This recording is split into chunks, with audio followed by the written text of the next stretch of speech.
नमस्कार।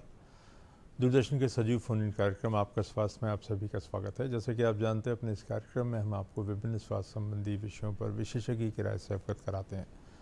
आज हम बहुत ही इम्पोर्टेंट विषय पर बातचीत करने जा रहे हैं। एक ऐसा विषय, मोटापा, जो कि बहुत सारे रोगों का कारण होता है। अगर शायद व्यक्ति में मोटापा ना हो तो बहुत सारी बीमारियाँ ना हो। और कई बारी मोटापे को कंट्रोल करने के लिए क्या उपाय करने चाहिए, और एक बार अगर मोटापा हो जाए तो कैसे अगर मोटापे को दूर कर दें तो बहुत सारी बीमारियों से हमको निजात मिल जाती है। इन सभी के बारे में विस्तार से बातचीत करने के लिए हमारे स्टूडियो में आमंत्रित किया है डॉक्टर सचिन चित्तावर को, जो कि एंडोक्राइनोलॉजिस्ट हैं, डायबिटीज़ और हार्मोन रोग विशेषज्ञ हैं। साथ ही ये बहुत अधिक काम करते हैं मोटापे को कम करने में, आपकी डाइट को, आपकी दिनचर्या को ठीक करने में, कैसे क्वालिटी ऑफ लाइफ मेंटेन की जाए, इस बारे में इनकी पूरी एक टीम है, जिसके अंतर्गत मोटापे के लिए कई बार सर्जरी भी क्या की जाती है, इसके बारे में भी ये लोग बात करते हैं। एक होलिस्टिक अप्रोच जो है डॉक्टर सचिन चित्तावर, मोटापे को लेकर उनके पास उसके जवाब हैं, और जिससे व्यक्ति के जीवन से मोटापा जाएगा तो बहुत सारी बीमारियां रिवर्स हो जाएंगी। इवन डायबिटीज़ के भी रिवर्सल की बात करते हैं वो कई बार। और कई बारी बच्चों में भी क्यों मोटापा हो जाता है और उसके अंदर भी क्या किया जाए, हार्मोन्स कैसे रिस्पॉन्सिबल होते हैं, इन सभी के बारे में विस्तार से चर्चा करेंगे हम डॉक्टर सचिन चित्तावर के साथ। डॉक्टर सचिन, आपका हमारे स्टूडियो में बहुत स्वागत है। नमस्कार। तो जैसा आपने ही सजेस्ट किया था कि ये जो टॉपिक है, अगर इसके ऊपर ही बात कर ली जाए तो बहुत सारी बीमारियां अपने आप में नियंत्रित हो जाएंगी। तो आप बताएं कि कैसे आपकी ओपीडी में मोटापे के कितने मरीज़ आते हैं, और आपकी प्रैक्टिस में कैसे ये जो है बहुत ज़्यादा ऐसा सिम्टम्स है जिसको कंट्रोल करना बहुत ज़रूरी है।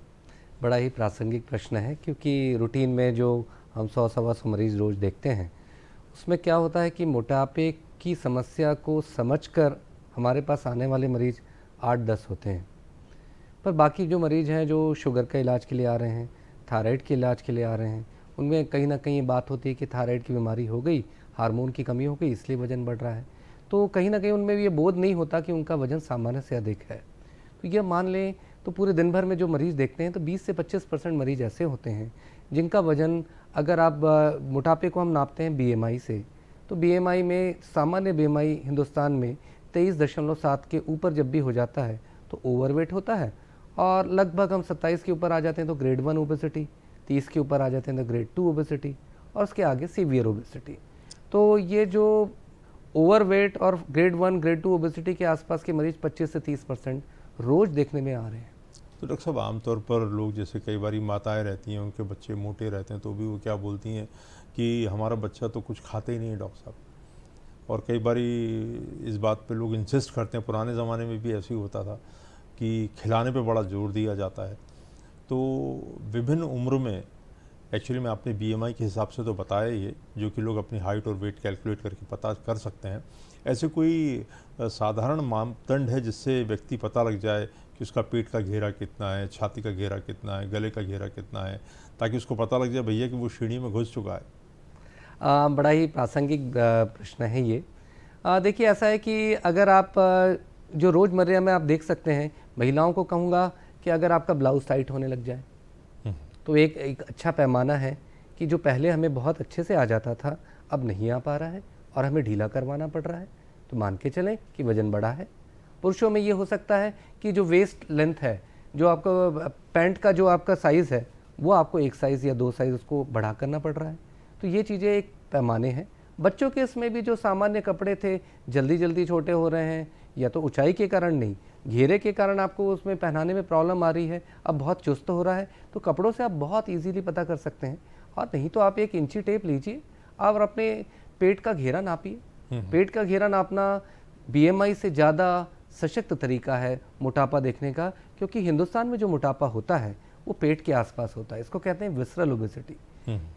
गोरों से, या कह सकते हैं कॉकेशियन रेस वालों से, हम लोग वजन में कम हैं पर मोटापे में ज़्यादा है, क्योंकि हमारा जो मोटापा है ये पेट के आसपास एकत्रित होता है और ये बहुत नुकसान पहुंचाता है। तो डॉक्टर साहब, आखिर मोटापा जो है, लोग तो कहते हैं कि भाई चबी चबी लोग हों, मोटे ताज़े बच्चे हों और बहुत ही दुबले पतले लोग ना लगें, आमतौर पर क्या होता है? क्या क्या मोटापा बहुत सारी बीमारियों को अपने साथ लाता है क्या? कि यदि व्यक्ति मान लीजिए जितना खाए और कई बार ये हम देखते हैं कि कई लोग उतनी मेहनत भी कर लेते हैं, तो इन लोगों के लिए ठीक है क्या? कई लोग बोलते हैं कि हमारा तो हड्डी मोटी है साहब, हमारा मेकअप ही मोटा है। तो आप कैसे इसको परिभाषित करेंगे लोगों के लिए? आपने एक तो बताया कि एब्डोमिनल गर्थ को देखकर आप पता कर सकते हैं अगर बढ़ रहा है। आमतौर पर जो खान पान में किस तरीके से लोग क्या करते हैं, हमारा जो ट्रेडिशनल खाना है या जो आजकल के खान पान में परिवर्तन हो रहा है, वो कहीं मोटापे की तरफ ले जा रहा है क्या? देखिए, ऐसा है कि मोटापे को लेकर बहुत सारी भ्रामक बातें भी हैं, जो कि खाते पीते घर का होना एक अच्छी बात है। हमारे आज से 20-25 साल पहले कुपोषण बहुत बड़ी समस्या थी, पर अब एक नया कुपोषण आ गया है। अति पोषण भी एक तरह का कुपोषण है, जी जी। जिससे सामान्य तौर पे आपको ऐसे मोटे जो सेठ सेठानी दिखा करते थे आज से 25-30-40 साल पहले, पर आजकल सेठ सेठानी आपको दुबले पतले दिखते हैं, क्योंकि उनमें जागृति आ चुकी है। मिडिल क्लास और लोअर मिडिल क्लास में कहीं ना कहीं ये जागृति कम है, और खाने की उपलब्धता बहुतायत में है। नाना प्रकार के रसास्वादन के लिए खाने हैं, तो ये खाना ही उनके जीवन का मुख्य उद्देश्य हो गया है, जिससे उनके जीवन में आनंद आता है। तो ये कारण है कि मिडिल क्लास और लोअर मिडिल क्लास में पेट का दायरा बढ़ता जा रहा है और वजन भी बढ़ता जा रहा है। तो ठीक है, ऐसे बहुत से लोग हैं जो कि हेल्दी हैं, जो मोटापे के दायरे में आते हैं, उनमें काम करने की क्षमता की कोई कमी नहीं है। पर क्या होता है कि एक कंसेप्ट है गुड ओबेसिटी और बैड ओबेसिटी का, जिसके बारे में कहीं ना कहीं लोग बातें आती रहती हैं, कभी विरोध में भी बातें आती हैं। पर अगर आपकी गर्दन काली हो रही है, मस्से आ रहे हैं, शुगर बढ़ रहा है, कोलेस्ट्रॉल बढ़ रहा है, ब्लड प्रेशर बढ़ रहा है, तो मान के चलें कि आपको एक खराब मोटापा है, जिसके बारे में आप इसको कहीं ना कहीं इसके बारे में आपको सोचना होगा और मेहनत करनी होगी। बहुत ही सही बताया डॉक्टर साहब ने कि अगर गले के अंदर काली धाराएं आ रही हैं और आप अगर काम करने में थक भी रहे हैं, उतनी आपको ऊर्जा नहीं, क्योंकि मैं एक बार एक रील देख रहा था, उसमें काफ़ी मोटे लोग थे लेकिन वो भी समरसॉल्ट लगा रहे थे।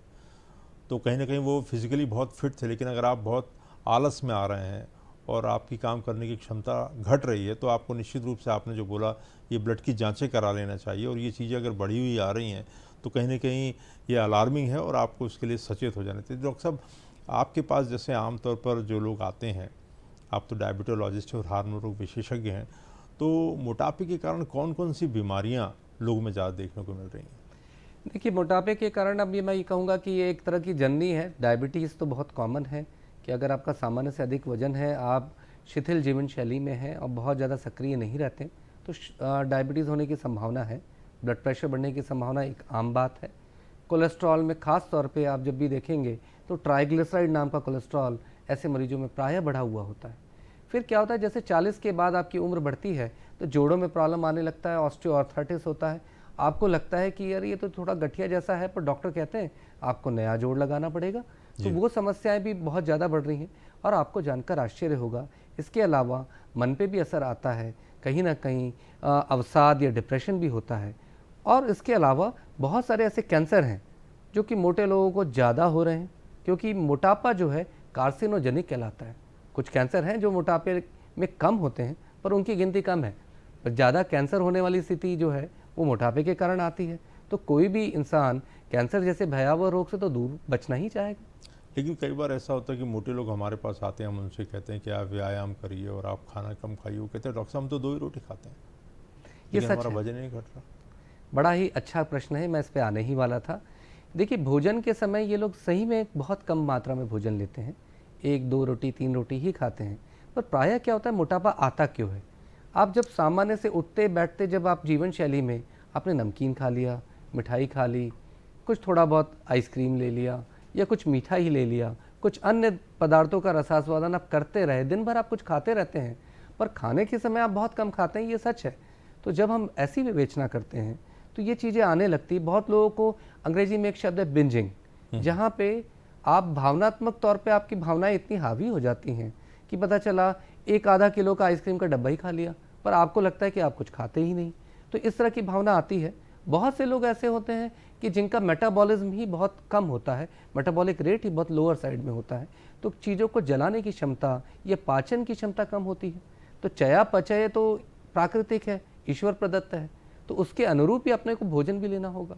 कई बार कुछ हार्मोनल बीमारियां भी होती हैं, जैसे कॉर्टिसोल की अधिकता हो, कुशिंग सिंड्रोम हो, तो वो एक हार्मोन विशेषज्ञ से आपको पहली विवेचना करनी चाहिए वो विवेचना करें कि भाई कोई हार्मोनल बीमारियां तो नहीं है जिसके कारण मोटापा हो रहा है, कुछ खास विशेष जीन्स होते हैं जिसके कारण आपको भूख ज़्यादा लगती है और ज़्यादा खाने की प्रवृत्ति बनती है, कुछ ऐसे आनुवंशिक बीमारियां होती हैं, वहाँ हालांकि ईश्वर की दया है कि ऐसे रोग बहुत कम हैं, पर इन रोगों में अपने को इन चीज़ों का ध्यान रखना चाहिए और एक हार्मोन रोग विशेषज्ञों को विवेचना करनी चाहिए, तो बहुत अच्छे परिणाम आते हैं।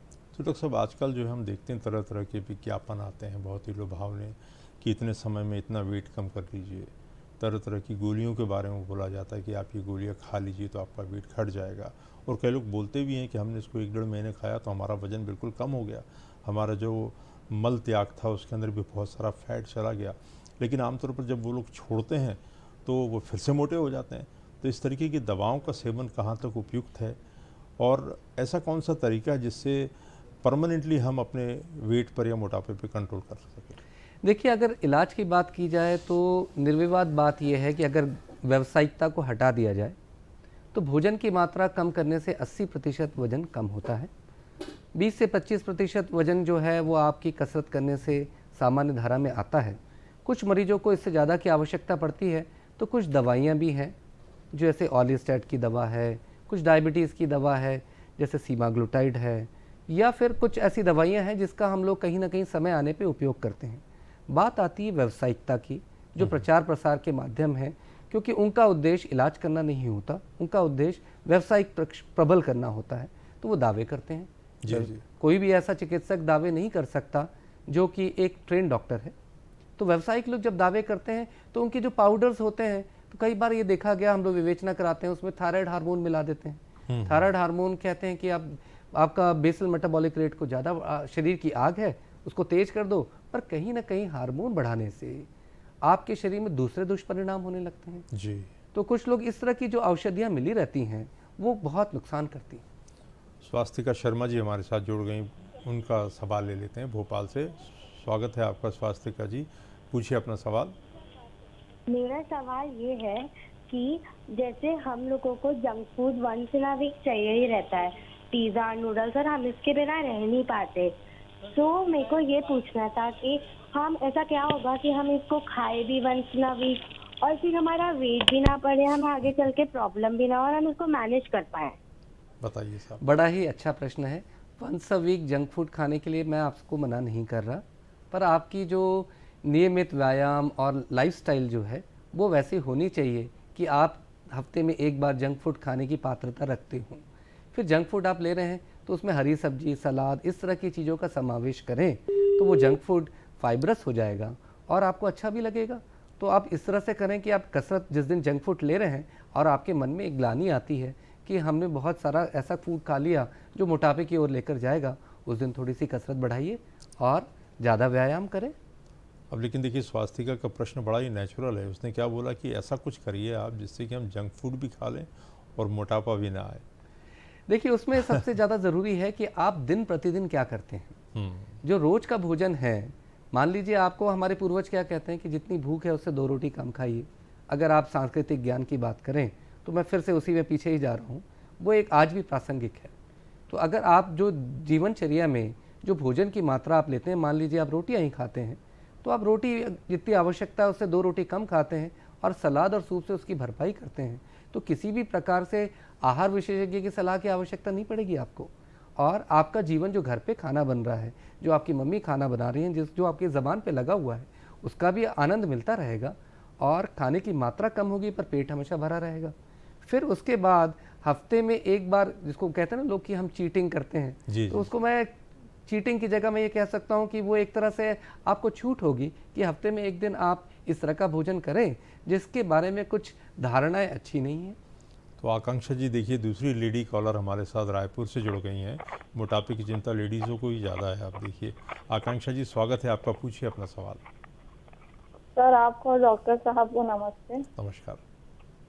सर, हमें ये पूछना है कि सर, एक विसरल फैट होता है, VISCERAL, सर, शरीर के अंदर के अंगों में होता है सर विसरल फैट। सर, ये कितना खतरनाक होता है और सर इससे छुटकारा पाने के लिए क्या करना चाहिए? सर, कितने लोग बाहर से तो पतले दिखते हैं लेकिन उनका जब इंटरनल चेकअप कराओ तो कितनी बार विसरल फैट ज्यादा आता है। तो सर, इससे छुटकारा पाने के उपाय प्लीज बताएंगे। बड़ा ही अच्छा प्रश्न है, क्योंकि देखिए क्या होता है कि हमारा शरीर कुछ चींटियों की तरह है। अच्छे दिनों में वो जमा करता रहता है ऊर्जा, क्योंकि बुरे दिनों की तैयारी करता है वो। तो सालों साल से बहुत सारी बातें रहीं, तो इसको कहते हैं कि हमारे जीन्स में भी आ गया, इसको हम कहते हैं थ्रिफ्टी जीनोटाइप। तो हमारी प्रवृत्ति जो शरीर की है, अच्छे दिनों में कहीं ना कहीं हम खाना एकत्रित करते रहते हैं वसा के तौर पे, और वो प्रायः वसा अंगों के आसपास ही जमा होती है। तो जो अंगों के आसपास जमा होने वाली वसा होती है, ये विसरल फैट होता है।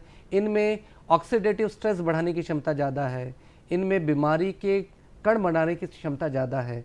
तो ये चीज़ें ही, जो चमड़ी के नीचे फैट होता है वो नुकसानदायक नहीं होता। तो ये बड़ा अच्छा प्रश्न है। अब बात आती है कि इसको कम कैसे करें। तो सबसे क्या होता है कि इसमें बहुत ज़्यादा कलरफुल बातें की आवश्यकता नहीं है, बहुत ही ज़्यादा ऐसा कि हम कुछ ऐसा उपाय दें जो चमत्कारिक लगे, वो नहीं है। नियमित व्यायाम करिए, संयमित भोजन करिए, अपना वजन नियंत्रित करके रखें, तो मान के चलें कि यह विसरित फैल भी अपनी मर्यादा के बाहर नहीं जाएगा। ये आकांक्षा की बात से मुझे याद आया कि कई बार ऐसा होता है कि मैं देखता हूँ कि कई लोग दुबले पतले हैं, लेकिन उनको भी साहब डायबिटीज़ है। और मैं चौंक जाता हूँ कई बार कि 35 साल के 40 साल के लोग हैं, और उनसे जब मैं पूछता हूँ कि आपको और कोई बीमारी है क्या, मैं उम्मीद करता हूँ कि नहीं होगी, लेकिन कहते हैं सर डॉक्टर साहब डायबिटीज़ है और पिछले 4 साल से। तो ये जैसा बोल रही हैं, तो ये आखिर जो दुबले पतले हैं, मोटे नहीं भी दिखते, जिनका वज़न भी ज़्यादा नहीं है, उनको भी डायबिटीज़ क्यों हो जाती है? और उनके अंदर भी ये जो विसरल फैट की मात्रा है, कई बार कह रहे हैं चेक कराते हैं दुबले पतले लोगों में, तो ज़्यादा क्यों निकल कर चली आती है? देखिए, इंसुलिन रेजिस्टेंस नाम की एंटिटी जो है, उसका मोटापे से संबंध जरूर है। पर कई बार ऐसे लोग होते हैं, जैसे पीसीओडी की बीमारी में लीन पीसीओ कहते हैं हम लोग, दुबली पतली महिला है पर इंसुलिन रेजिस्टेंस की मात्रा बहुत ज़्यादा है, और उसे वो सारे लक्षण हैं जो एक ज़्यादा वजन की महिलाओं को होते हैं, वो सारे लक्षण हैं। तो जो लीननेस है, उसके कारण भी कई बार इंसुलिन रेजिस्टेंस होता है बहुत लोगों में, और ये आनुवंशिक इंसुलिन रेजिस्टेंस भी होता है। तो कई बार ऐसे लोग होते हैं, कई बार ऐसे भी लोग होते हैं जिनका शुगर लगातार 300-400 चल रहा है, इसलिए उनका वजन कम है। और जब आप इनका शुगर नॉर्मल करते हैं, तो ये भी, इनमें भी वही रूप आ जाता है जो कि बाकी मरीजों में आता है। तो या तो शुगर कंट्रोल नहीं है, या इंसुलिन रेजिस्टेंस की मात्रा बहुत ज़्यादा है, कुछ जेनेटिक कारण के कारण इंसुलिन रेजिस्टेंस है, उसमें ऐसा हो सकता है। और सबसे बड़ी बात है कि हिंदुस्तान में 10% पॉपुलेशन ऐसी है जो दुबली पतली है, पर उसमें इंसुलिन बनाने की क्षमता कम है। तो जैसे टाइप 1 डायबिटीज़ में इंसुलिन बनाने की क्षमता बहुत ही कम होती है, तो उनका इंसुलिन से इलाज किया जाता है। तो ये मरीज जो हैं, इनको आनुवंशिक तौर पे टाइप 2 डायबिटीज़ के मरीज हैं ये, पर टाइप 1 जैसा इनमें इंसुलिन की कमी, इंसुलिन बनाने वाले जो सेल्स की कमी है, तो ये भी हिंदुस्तान में देखा जाता है। तो कई बार ये भी रहता है सर कि लोग जो हैं इंसुलिन लेने में भी बहुत रेजिस्टेंस करते हैं। लोगों को ये लगता है कि नहीं, पहले दवाइयाँ हों, इंसुलिन जैसे ही डॉक्टर बोलता है तो उनको लगता है कि ये तो कोई बहुत बड़ी सीरियस चीज़ हो गई। तो इंसुलिन को लेकर ये वास्तव में भ्रम है, या इंसुलिन लेने के कुछ साइड इफ़ेक्ट हैं कि उससे कुछ शरीर के अंगों पर दुष्प्रभाव पड़ता है, इंसुलिन जल्दी शुरू नहीं करना चाहिए, जब सारी मेडिसिन एग्जॉस्ट हो जाएं उसके बाद ही इंसुलिन शुरू करना चाहिए?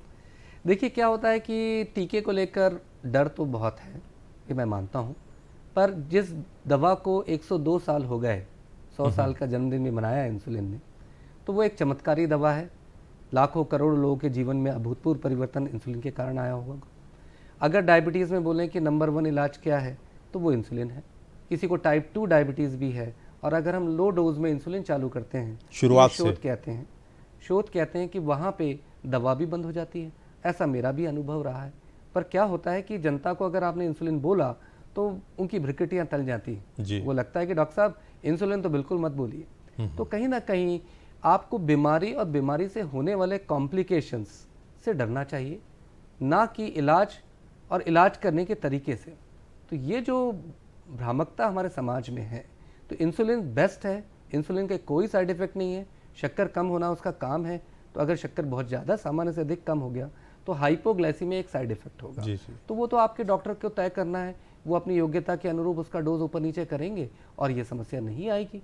फिर कंट्रोल हो जाने के बाद कुछ केसेस में ज़रूर इंसुलिन से हम जब शुगर अच्छा रखते हैं तो मोटापा बढ़ने लगता है, तो मोटापे के लिए डायबिटीज़ की दूसरी दवा भी उसके साथ दी जाती है, तो जिससे ये चीज़ें भी बराबर बैलेंस में आ जाती है। तो आपको कभी भी डॉक्टर ने इंसुलिन के लिए बोला है, तो उसमें किसी भी प्रकार से सोचने की आवश्यकता नहीं है, निश्चिंत होकर लीजिए, आपके जीवन में खुशियाँ आएंगी। तो क्या ये सही है कि दवाइयों के मुकाबले में इंसुलिन ब्लड शुगर को ज़्यादा नैसर्गिक तरीके से और इफ़ेक्टिव तरीके से कंट्रोल करती है? देखिए, एक कंसेप्ट है कि जो बीटा सेल्स हैं, जो इंसुलिन बनाने वाले सेल्स हैं, तो दवाओं के बारे में ऐसे शोध, निर्विवाद शोध नहीं है कि दवा हम देते हैं, शुगर नॉर्मल करते हैं तो बीटा सेल्स के नंबर बढ़ जाते हैं या वो कम हो जाता है।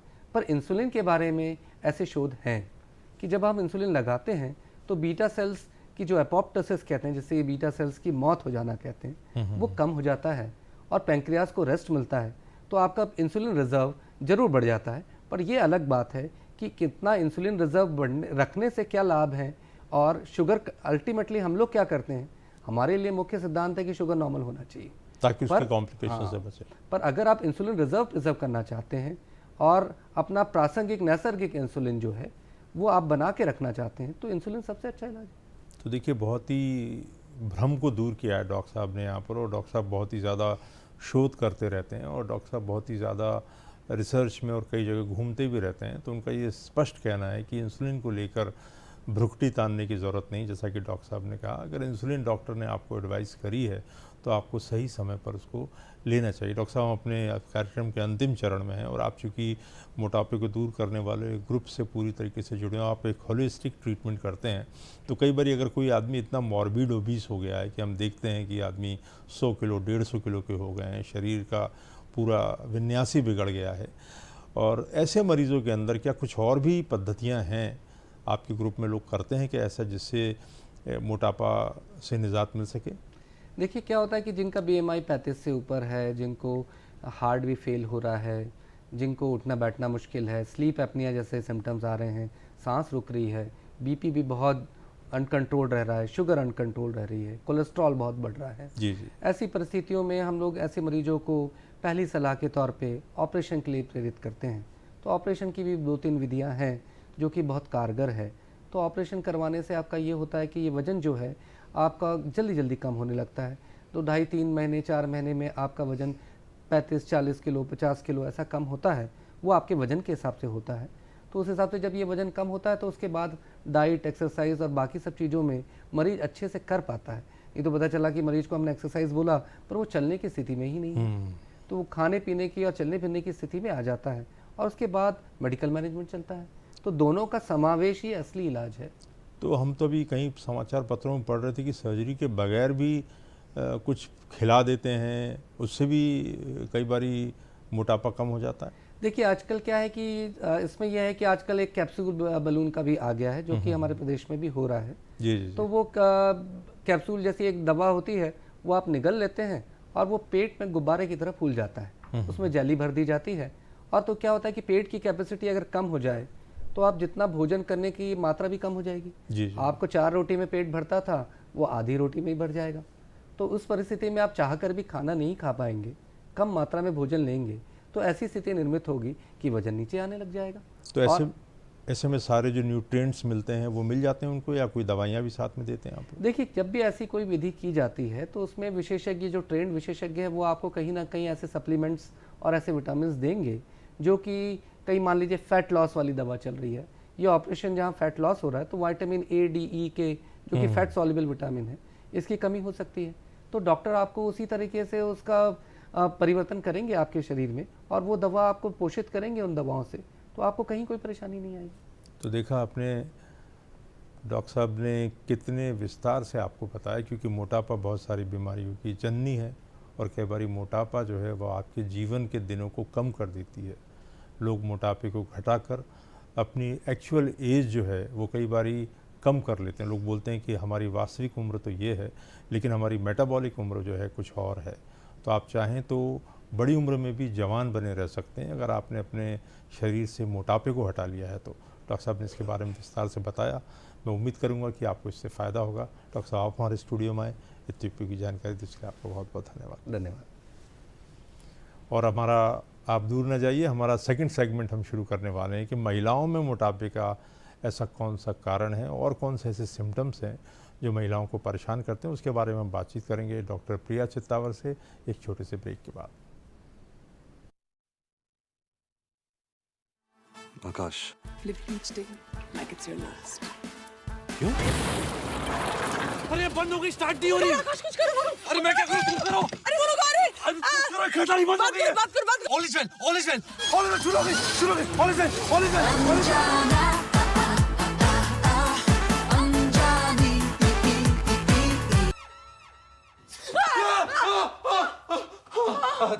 तो बहुत बड़ी डरपोक हो यार।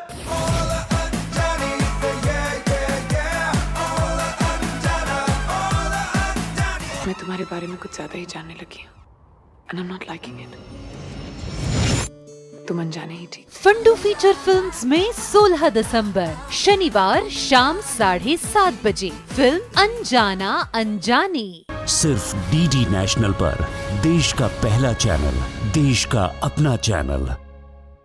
आज से केवल सुब्रमण्या नहीं बल्कि सुब्रमण्यम भारती कहलाओगे। जितना हिंदू धर्म आपका और मेरा है उतना इसका भी है। जाति के आधार पर हिंदू धर्म का बंटवारा करना बंद कीजिए। भारती जी, हमने आपके बारे में बहुत सुना है और हम चाहते हैं कि आप हमारे अखबार स्वदेश मित्रम के लिए आकर लिखें। मातृभूमि के लिए चाहे मुझे जेल जाना पड़े या वीर गति को प्राप्त होना पड़े, मैं सबके लिए तैयार। वंदे मातरम। स्वराज में देखिए सुब्रमण्य भारती की महान गाथा। देखिए स्वराज।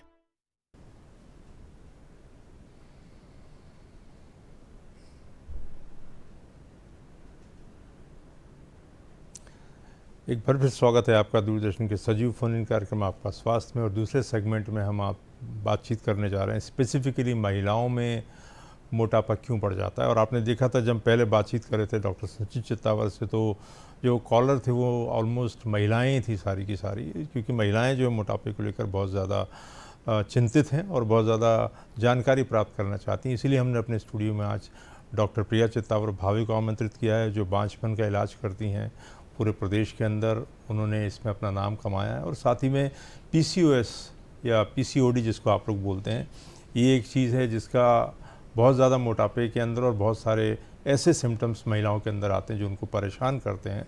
क्या होती है ये चीज़ें, क्यों महिलाओं में मोटापा होता है, इन सभी सवालों के जवाब के लिए आज हम प्रिया चित्तावर जी से बात करेंगे। आपको याद दिला दें कि हमारी फ़ोन लाइनें आपके लिए खुली हुई हैं। एक नंबर हमारा टोल फ्री है, नंबर आपके स्क्रीन पर भी है, और एक हमारा और नंबर है जो आपके स्क्रीन पर है। आप इस पर फ़ोन करके डॉक्टर प्रिया से अपने शंकाओं का समाधान प्राप्त कर सकते हैं।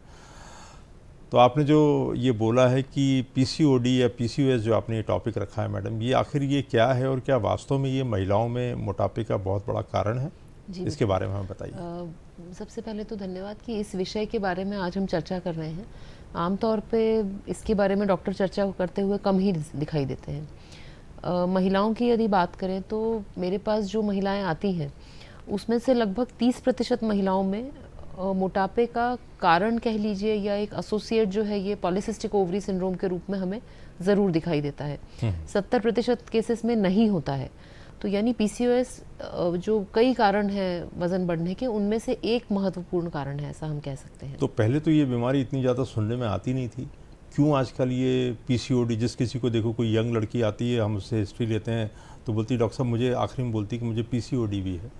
तो ये इतना ज़्यादा PCOD क्यों दिखने लग गया है, क्या कारण है इसका? जी बिल्कुल, ये जो इसका प्रेवलेंस बढ़ा है ये एज अ डॉक्टर हमारे लिए भी चौंकाने वाला है। 15 साल पहले जब मैंने रिप्रोडक्टिव मेडिसिन में अपनी प्रैक्टिस शुरू करी थी तो हफ्ते में 3 या 4 पेशेंट देखते थे, परंतु अब दिन में 3 या 4 पेशेंट्स। और साथ ही ये एक लाइफ साइकिल डिजीज़ है, मतलब हम ये नहीं कह सकते कि सिर्फ यंग लड़कियों में है या चाइल्ड बेयरिंग एज में है। प्यूबर्टी से लेके मीनोपॉज तक महिलाओं को ये परेशान करने वाली बीमारी है।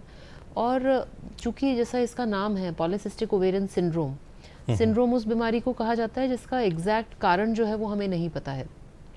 तो पॉलीसिस्टिक ओवरी सिंड्रोम के आसपास भी बहुत सारी थियोरीज़ हैं, बहुत सारा रिसर्च है, बट फंडामेंटल जो कारण जो हम भी समझ सकते हैं समाज में, वो है लाइफस्टाइल का शिफ्ट, हमारे खान पान में बहुत सारे बदलाव, हमारे व्यायाम की कमी, और साथ ही स्लीप साइकिल के डिस्टर्बेंसेस, स्ट्रेस का लेवल, बहुत सारे और चीज़ों का यूज़ हमारे रोज़मर्रा के खाने में, प्लास्टिक पोल्यूशन, साथ ही कुछ ऐसे केमिकल्स हमारे वातावरण में जिन्हें हम एंडोक्राइन डिसरप्टिंग केमिकल्स कहते हैं, ये सब मिलके जो है इन्होंने PCOS का इंसिडेंस जो है वो काफ़ी ज़्यादा बढ़ा दिया है।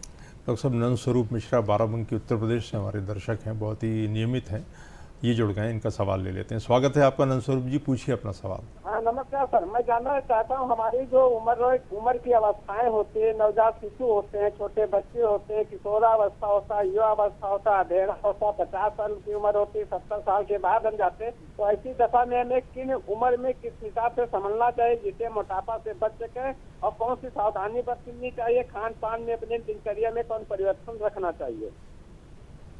जी मैं अपने प्रोड्यूसर से रिक्वेस्ट करूंगा कि आवाज़ थोड़ी बढ़ा दें, क्योंकि आवाज़ धीमी आई। आपने क्वेश्चन सुन लिया? जी, मेरा समझना है कि पूरे लाइफ साइकिल में मोटापे से कैसे बच सकते हैं, ये जानना चाह रहे हैं। बहुत अच्छा सवाल है आपका। इसमें जो अभी मुझसे पहले डॉक्टर साहब ने आपको सुझाव दिए हैं, आप उनके सवाल को महिलाओं के संदर्भ में ले लें। बिल्कुल। तो महिलाओं में यदि हम पूरे लाइफ साइकिल में देखें, चाइल्डहुड में, टीनेज में, यंग एज में, तो मुख्यतः हमारा जो मेटाबॉलिज्म है, जो चयापचय है, वो दो चीज़ों पे निर्भर करता है। हम कितना खा रहे हैं और हम कितना लूज़ कर रहे हैं एक्सरसाइज के द्वारा। तो इसका जब बैलेंस बिगड़ जाता है किसी भी एज में हो, तो वो उसके परिणाम मोटापे के तौर पे आते हैं।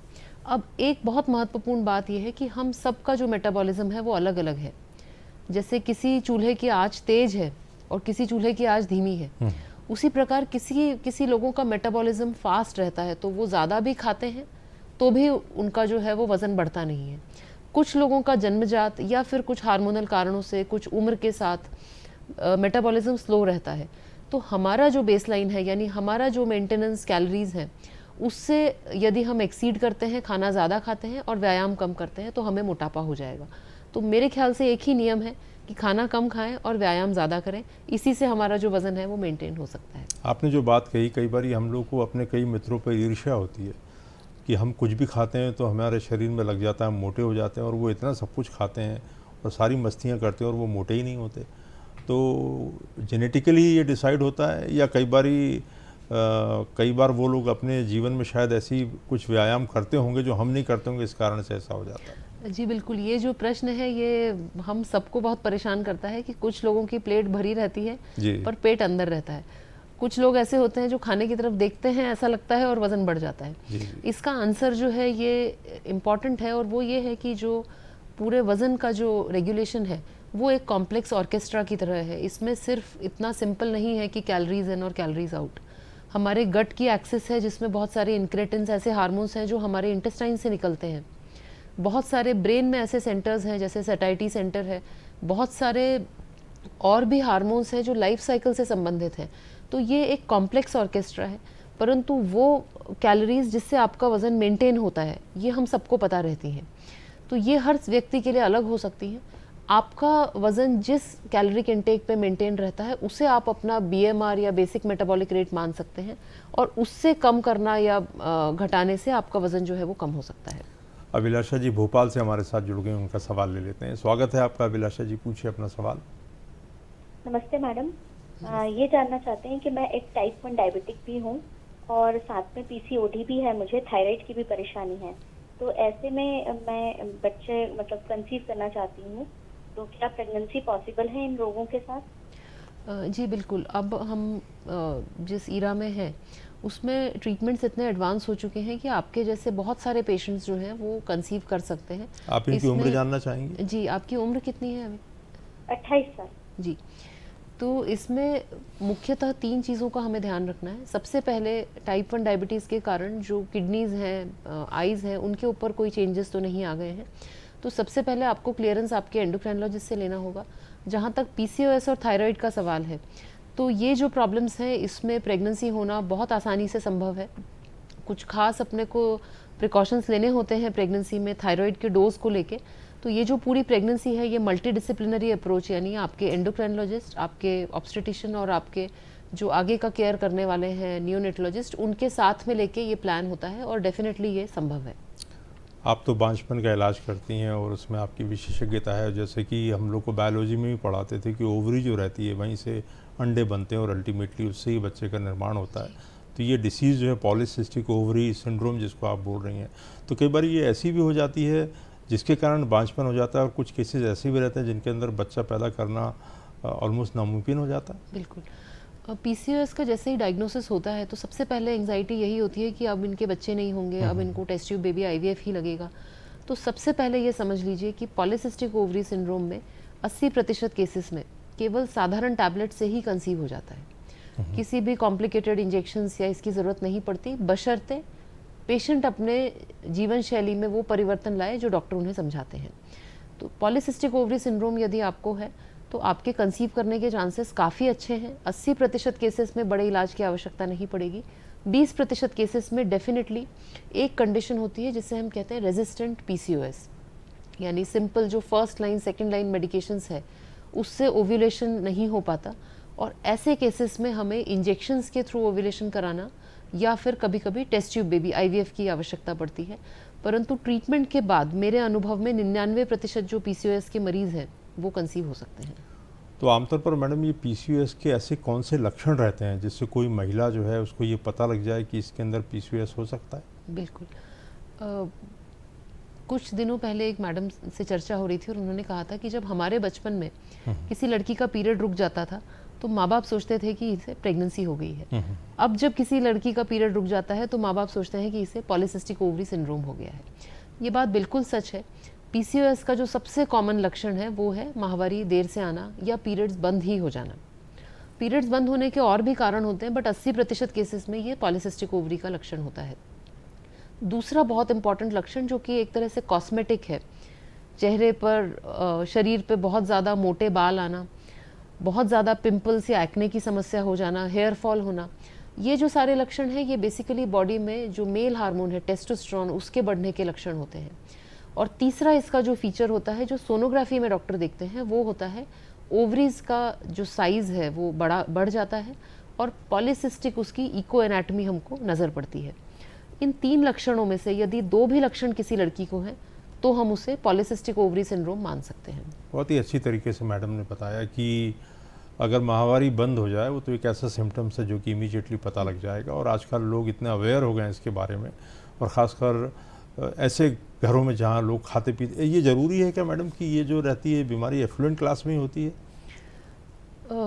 ये पूरी तरह से सच नहीं है। डेफिनेटली जहाँ पर खान पान सही नहीं है, माइक्रोन्यूट्रिएंट्स खाने में कम है, fast food carbohydrate rich food लिया जा रहा है, वहाँ पे ये ज़्यादा देखा गया है। पर हमने बहुत सारे ऐसे एरियाज़ में, इवन ट्राइबल बेल्ट्स में भी PCOS का इंसिडेंस ज़्यादा देखा है। तो कहीं ना कहीं इसका कोई जेनेटिक लिंक भी है।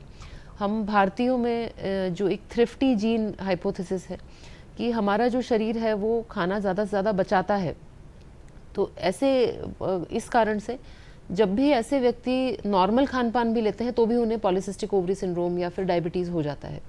तो डेफिनेटली 70% केसेस में हम मान सकते हैं कि ये अपर मिडिल क्लास में देखा जाता है, परंतु 30% केसेस में बाकी तबके में भी ये देखने को मिलता है। एक बार हमारे पास एक पेशेंट आई और उन्होंने अपनी दवाइयाँ हमको दिखाई, तो उसके अटेंडेंट ही बोलने लगे, डॉक्टर साहब ये दवाइयाँ तो हमारी माताजी को डायबिटीज़ है उनके अंदर दी जाती है, तो ये इसको क्यों खिलाई जा रही हैं?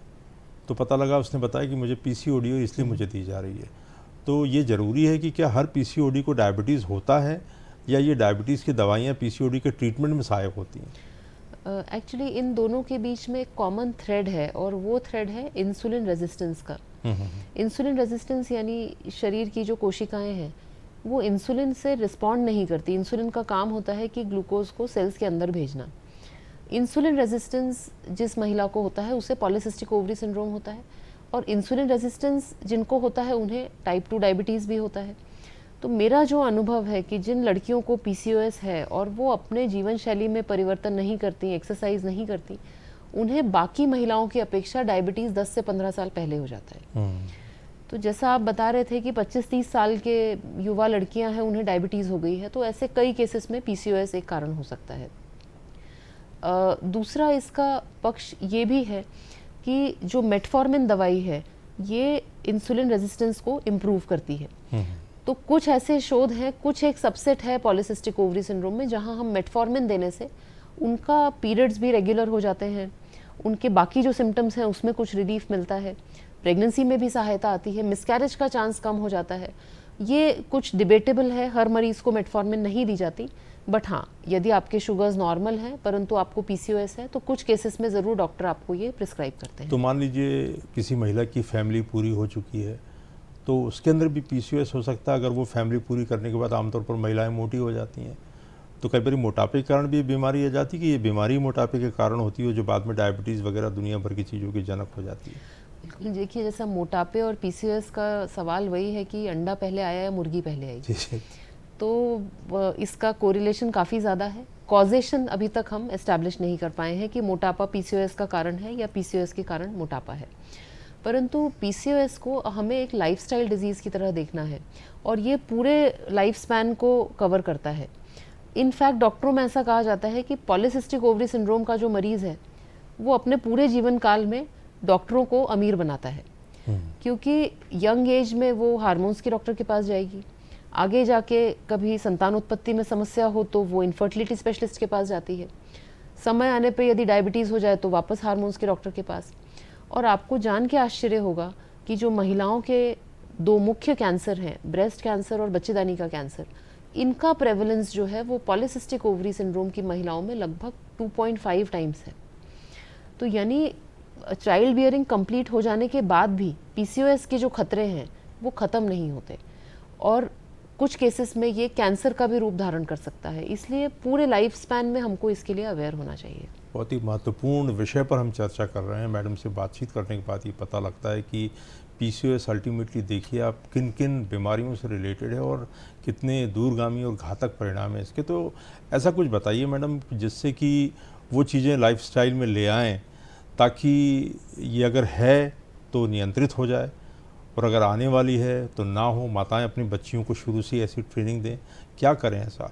अगर मान लीजिए वो थ्रिफ्टी जीन सौभाग्य से नहीं हो उनके अंदर तो फिर कैसे बचे रहें? देखिए पॉलीसिस्टिक ओवरी सिंड्रोम की जो गाइडलाइंस आई हैं वर्ल्ड हेल्थ ऑर्गेनाइजेशन में 2017 में ये गाइडलाइंस रिलीज़ करी हैं और ये बहुत महत्वपूर्ण डॉक्यूमेंट है मेरे हिसाब से, क्योंकि इस डॉक्यूमेंट का 1/3 हिस्सा जो है वो केवल इसके नॉन फार्माकोलॉजिक ट्रीटमेंट पे उन्होंने डिवोट किया है और इसमें उनका ये स्पष्ट कहना है कि 150 to 180 मिनट्स का एरोबिक एक्सरसाइज, यानी वो एक्सरसाइज जिससे आपके हार्ट रेट बढ़े, आपका जो हार्ट बीट्स है वो 120 से ज़्यादा हो, ये आपको 1 हफ्ते में करना ही है और ये मिनिमम रिकमेंडेशन है।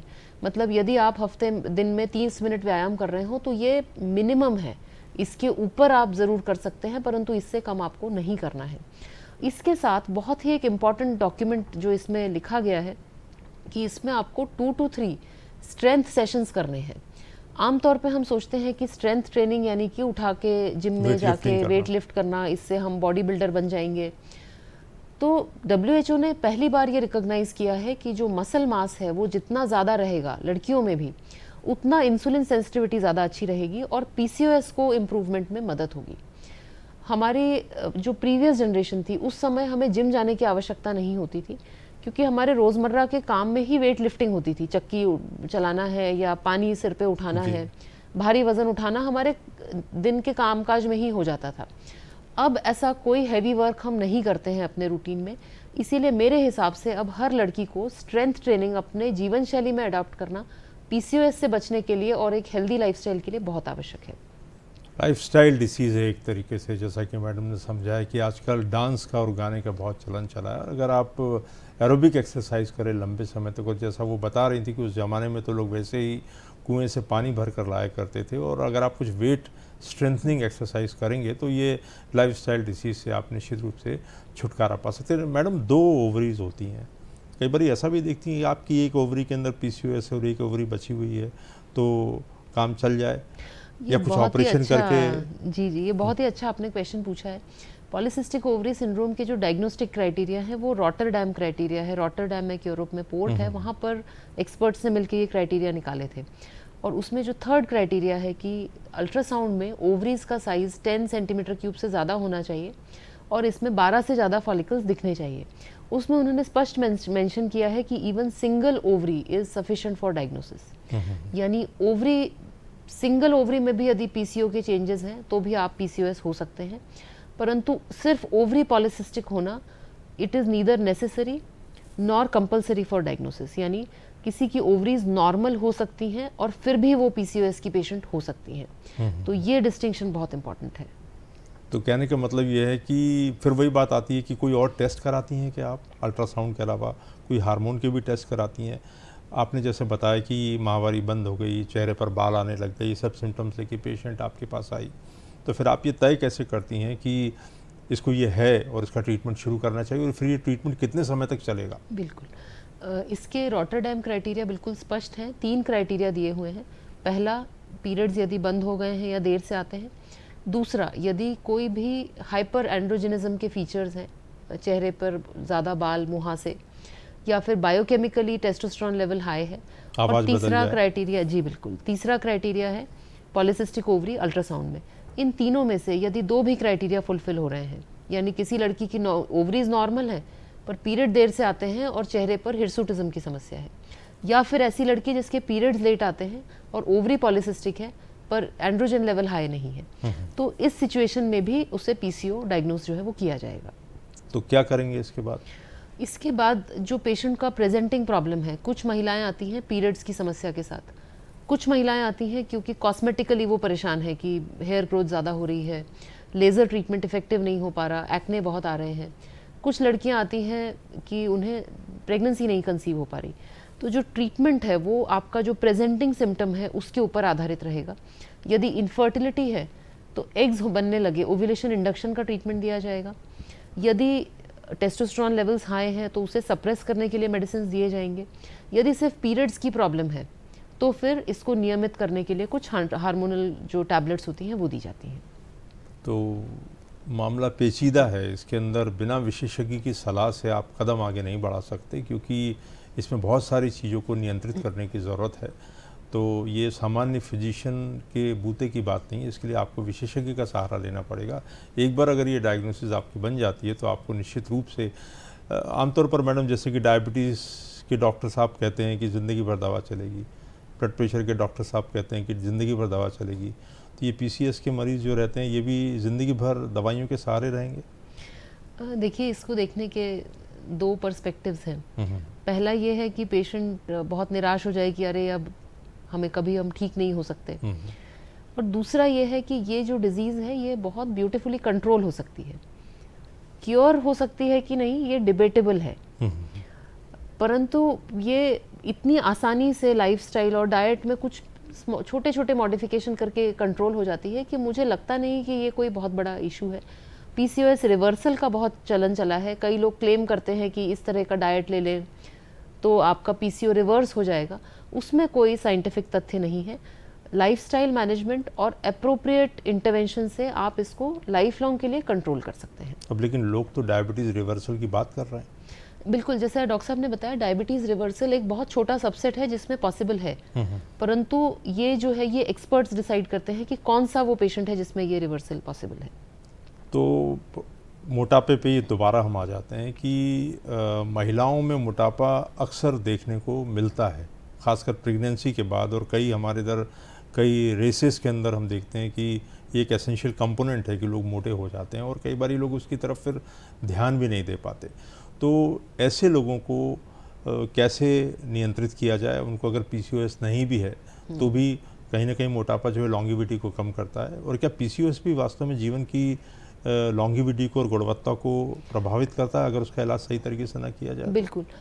तो जो दूसरा क्वेश्चन था, क्या पीसीओएस से हमारी क्वालिटी ऑफ लाइफ अफेक्ट होती है? बहुत सारे शोध निकल के आए हैं और इसमें जो क्वाली इंडेक्स है यानी क्वालिटी ऑफ लाइफ का इंडेक्स है वो पीसीओएस की महिलाओं में डेफिनेटली कम होता है, क्योंकि उनमें बॉडी इमेज इश्यूज होते हैं, मोटापे को लेके कॉस्मेटिक इश्यूज, चेहरे पर बढ़ते हुए बाल, पीरियड्स अनियमित आना, हेयर फॉल होना, इन सब से उनकी जो बॉडी इमेज अफेक्ट होती है उससे उनकी क्वालिटी ऑफ लाइफ डेफिनेटली जो है वो कम होती है। लाइफ एक्सपेक्टेंसी पर बहुत ज़्यादा डेटा हमारे पास नहीं है, तो यदि ये कंट्रोल कर लिया जाए और आप डायबिटीज़ और इस तरह की बीमारियों से बच जाएं तो मेरे ख्याल से पीसीओएस में लाइफ एक्सपेक्टेंसी कम होने का कोई कारण नहीं है। जहाँ तक डिलीवरी के बाद होने वाले मोटापे का सवाल है जी, तो उसमें जो 90% मेरा एज अ क्लिनिशियन देखना है कि इसका कारण है हमारे कुछ जो ट्रेडिशंस हैं, बहुत ज़्यादा खाना खाना, प्रेगनेंसी को एक तरह से लाइसेंस मान लेना कि इसमें तो हमें we have to eat for 2, double खाना खाना। तरह तरह के लड्डू बनाए जाते हैं जो कि बहुत ही पौष्टिक लड्डू होते हैं गाँव में, और उनकी जो सास रहती हैं उनको बोलती है कि 3 टाइम तो तुमको ये लड्डू खाने हैं ताकि बच्चे को दूध अच्छा मिले। जहाँ तक लड्डू का सवाल है, मैं कुछ हद तक उसके फेवर में हूँ, क्योंकि एक्चुअली जब माँ ब्रेस्ट फीड कराती है और एक्सक्लूसिव ब्रेस्ट फीड कराती है तो उसको एक्स्ट्रा 1200 कैलोरीज की आवश्यकता होती है।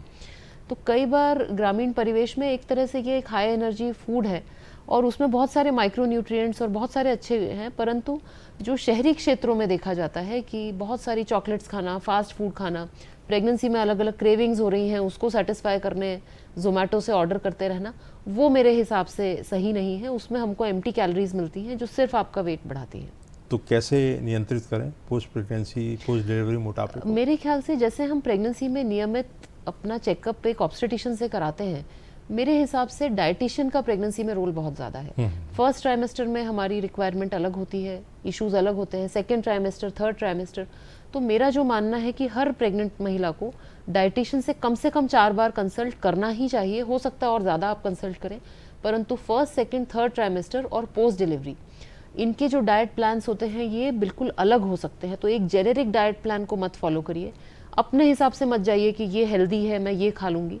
इसका भी एक प्रॉपर जो चार्टिंग है वो डाइटिशियन से करा के लीजिए। बहुत ही सही बात बताई मैडम ने कि ग्रामीण परिवेश में तो ऐसा होता था कि सारी चीज़ें हो जाती थी, क्योंकि उस समय परंपराएं ऐसी थी। अब चूँकि लाइफस्टाइल बदल गई है, इसलिए आपको समय समय पर विशेषज्ञ की सलाह लेनी पड़ेगी ताकि आप किसी गलत चीज़ की गिरफ्त में ना आ जाए। मैडम देखिए, महिलाओं का जीवन ही ऐसा है कि बचपन से लेकर और बुढ़ापे तक वो तरह तरह के मानसिक स्ट्रेस से गुजरती हैं। शादी के पहले और फिर शादी के बाद जब परिवार में जाती तब मानसिक स्ट्रेस होता है, और फिर उसके बाद भी दुनिया भर के स्ट्रेस चले आते हैं, क्योंकि वो अल्टीमेटली परिवार के अंदर सभी चीज़ों को झेलती है। अभी भी मोस्ट ऑफ द फैमिलीज़ में ये होता है। तो कहीं ना कहीं मानसिक तनाव जो है, और कई बारी डिप्राइवेशन ऑफ फूड भी उसको रहता है, सबको खिलाने के बाद वो खा रही है। तो ये सब चीज़ें भी कहीं ना कहीं इन सब चीज़ों के लिए उत्तरदायी रहती हैं।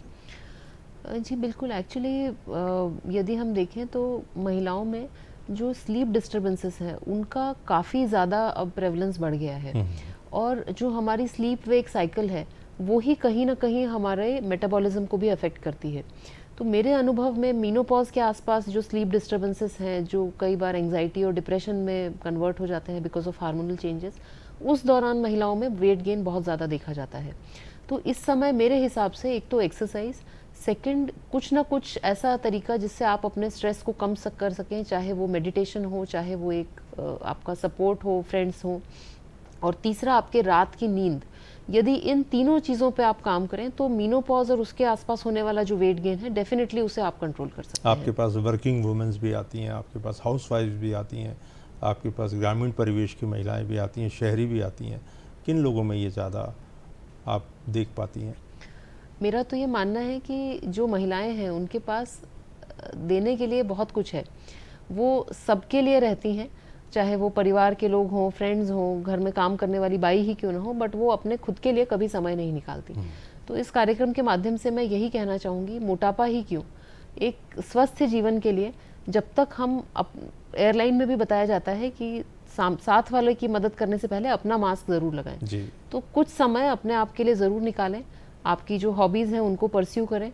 खान पान पे जैसे आप परिवार का ध्यान देती हैं वैसे ही खुद के लिए भी दें। एक्सरसाइज के लिए जैसे आप अपने हस्बैंड को मॉर्निंग वॉक के लिए मोटिवेट करती हैं, खुद भी करें। एनुअल हेल्थ चेकअप के लिए जैसे हम अपने हस्बैंड्स को लेके जाते हैं वैसे ही हम कभी कभी खुद का भी करा लें। बहुत ही अच्छी बात कही मैडम ने कि पहले अपना मास्क लगाएं और उसके बाद फिर दूसरे सहयात्री की मदद करें। बहुत ही अच्छी एनालॉजी से उन्होंने समझाया। तो मुझे लगता है कि मुझे और कुछ बोलने की ज़रूरत नहीं है। मुझे इस कार्यक्रम के माध्यम से आप लोग इसके बारे में सजग होंगे। आपने बहुत ही उपयोगी और रोचक जानकारी दी, इसलिए आपको बहुत बहुत धन्यवाद।